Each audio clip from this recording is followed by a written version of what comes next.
বৈহাগ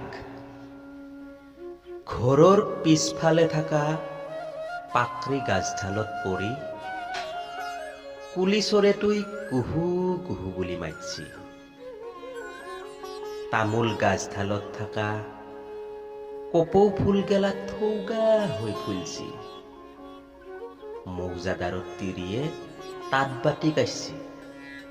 তাঁতশালত গামচা লগাব। বিহুত যি যাৱাক আহিব বিহুৱান দিব। সিদিনা ৰাতি মায়ে আঙলিৰ মূৰত গণছি। আজি চৈতৰ 20 দিন গেল। বৈহাগ পালাকহি।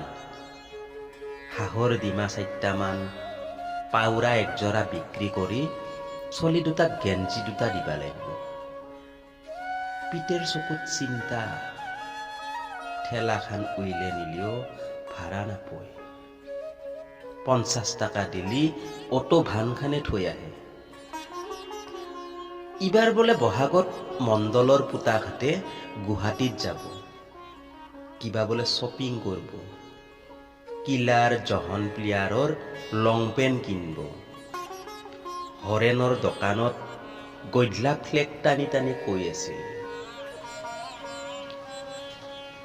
আৰু মই ভাবছিলো মাই আঙলি মূৰত গনা দিনকেইটা। পিতেৰ চকুত 2খা মানুহৰ সপোন। কিয় আহে এই বৈহাগ? বৈহাগ যেন আমাৰ কাৰণে নহয়। বৈহাগ আকলাই মৌজাদাৰ মণ্ডল হাতৰ দৰে মানুহৰ কাৰণেহে।